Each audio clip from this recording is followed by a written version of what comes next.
দেখো একটা মন্দির, এই সাইডে গাড়ি আসছে, ছ মন্দির। ওই পাশে গেলে ভালো বোঝা যাবে, এই পাশ দিয়া, এই পাশ দিয়া। আস্তে আস্তে দৌড়া, আস্তে আস্তে দৌড়া। ব্যাস ব্যাস ব্যাস, ওখানে দাঁড়া, ঠিক ওখানে দাঁড়া, দাঁড়া দাঁড়া দিচ্ছি, দাঁড়া। এখানে দেখি ছ মন্দির, ছখানা শিবের মন্দির।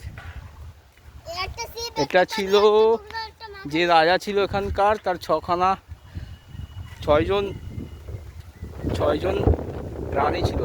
এই ছয়জন রানীর জন্য ছখানা মন্দির করে দিয়েছিল সেই রাজা।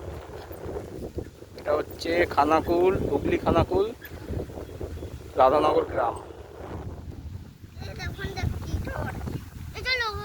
ইট ভাটা একটা, দাঁড়া ইট ভাটাটাকে তুলি সামনে নিয়ে। এই ইট ভাটা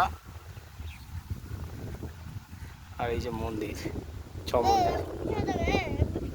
এটা সংস্কার করা হয় না বলে এখানে এরকম হয়ে গেছে। এখানকার রাজার মন্দির ছিল, তার রানীদের জন্য সাতখানা, যে ছখানা সাতখানা ছিল। একটা একটা একটা মন্দির মনে হচ্ছে ভেঙে গেছে, সাতখানা ছিল, এখন ছখানা আছে, তাই ছ মন্দির বলে সবাই এখানকার। ঠিক আছে।